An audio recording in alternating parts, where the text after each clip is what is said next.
Hello student, welcome to my channel teaching at home. तो student, आज की इस वीडियो लेक्चर में हम features of partnership form discuss करेंगे। तो पार्टनरशिप के कौन कौन से फीचर्स हैं? एग्रीमेंट है, principal and agent, lawful business, sharing profit and losses, unlimited liabilities, registration, joint ownership and management, principal and agent, dissolution. तो फर्स्ट जो हमारा दिया है वो है एग्रीमेंट। एग्रीमेंट क्या होता है? Partnership is a result of an agreement between partners. It could be written or oral. A written agreement is preferred so that it can be used as a proof in court of law, and such a written agreement is known as a partnership deed. तो agreement क्या होता है? एक partnership में क्या होता है? एक एग्रीमेंट होता है पार्टनर्स के बीच में। तो वो रिटन भी हो सकता है, ओरल भी हो सकता है। लेकिन रिटन एग्रीमेंट रखने का ये फ़ायदा होता है कि बाद में अगर कुछ हुआ, कोई भी डिस्प्यूट हुआ पार्टनर्स के बीच में, तो वो एज ए प्रूफ कोर्ट में इसको पेश कर सकते हैं, जिसको हम रिटन एग्रीमेंट को पार्टनरशिप में क्या कहते हैं? पार्टनरशिप डीड कहते हैं। सेकेंड दिया है numbers of partners. Minimum 2 partners are needed to start a partnership firm, and maximum number of partners are 50 according to Companies Act 2030 amendment in 2014. तो मिनिमम 2 पार्टनर्स चाहिए पार्टनरशिप फर्म स्टार्ट करने के लिए, और मैक्सिमम कितने partners होते हैं? 50 के ऊपर पार्टनर नहीं हो सकते हैं। ठीक है। थर्ड पॉइंट है लॉफुल बिजनेस.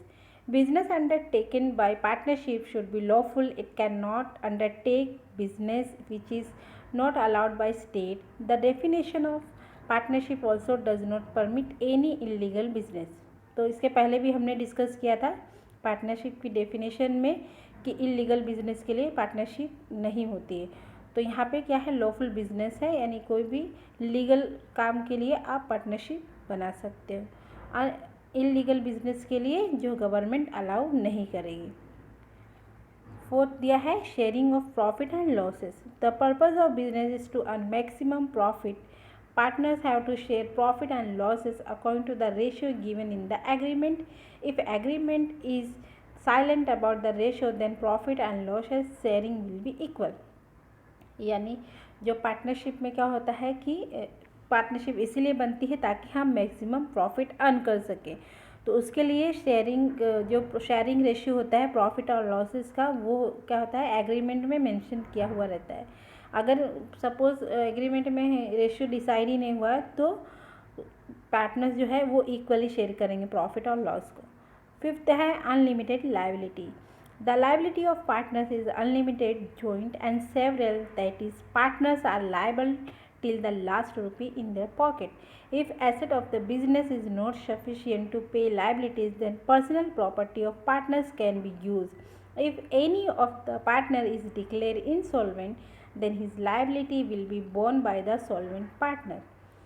मतलब क्या है कि लाइबिलिटी जो है वो क्या है? पार्टनर्स की अनलिमिटेड होती है। अब पार्टनर को लाइबिलिटी पे करने के लिए उसकी सारी एसेट्स को सेल करना पड़ेगा। अगर उसके बाद भी बिजनेस सेल करने के बाद भी लाइबिलिटी पे नहीं होती है, तो उसे अपनी पर्सनल प्रॉपर्टी को सेल करके लाइबिलिटी पे करनी होगी। अगर सपोज उसमें से कोई एक पार्टनर भाग गया, तो बाकी जो बचे हुए पार्टनर्स हैं उनको इक्वली सारी लाइबिलिटीज़ को बेयर करना होगा। तो हमारा फिफ्थ पॉइंट क्या है? सिक्स पॉइंट है हमारा रजिस्ट्रेशन.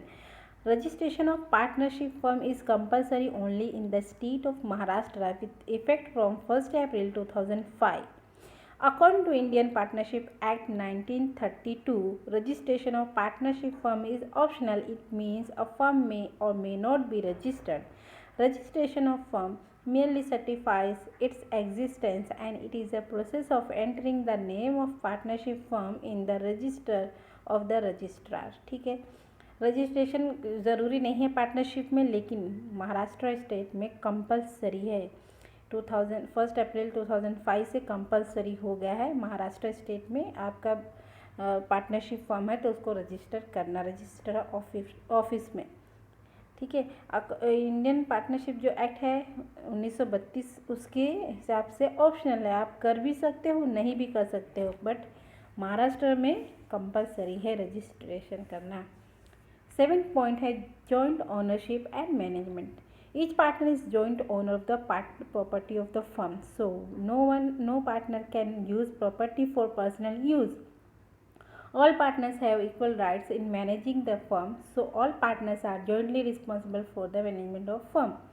तो यानी हर एक पार्टनर जो होता है वो प्रॉपर्टी का क्या है, ओनर है, और हर पार्टनर को मिलकर काम करना है बिजनेस के लिए, और हर पार्टनर को क्या है, इक्वल राइट्स है बिजनेस को मैनेज करने के लिए. तो जो कोई भी पार्टनर कोई भी बिजनेस की जो प्रॉपर्टी है उसे पर्सनल यूज़ के लिए नहीं कर सकता है, पर्सनल यूज़ उसका नहीं कर सकता है क्योंकि वो बिजनेस के लिए है.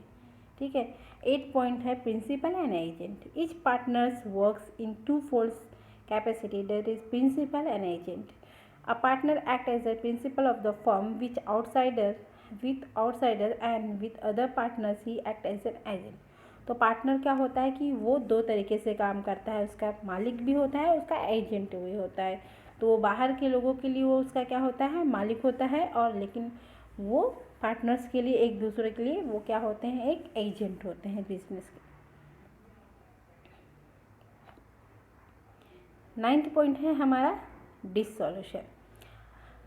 A partnership firm can be dissolved through the agreement between the partner. If a partner wants to close the firm, he can dissolve the firm by giving the 14 days notice. The firm can also be dissolved if a partner dies or retires, become insolvent or insane.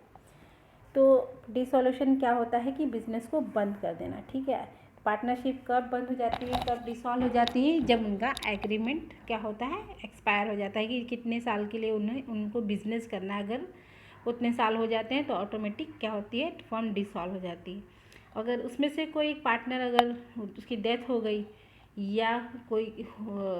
गई या retire हो गया या वो भाग गया partner firm छोड़कर, तो भी पार्टनरशिप क्या हो जाती है, डिसॉल्व होती है. और अगर कोई पार्टनर चाहता है कि बिजनेस को क्लोज करना चाहता है तो वो 14 डेज पहले नोटिस देके डिसॉल्व कर सकता है. तो थैंक्स फॉर वॉचिंग. आज की इस वीडियो में हमने फीचर्स ऑफ पार्टनरशिप को डिस्कस किया है. नेक्स्ट वीडियो में आगे का हम डिस्कस करेंगे. Thank you.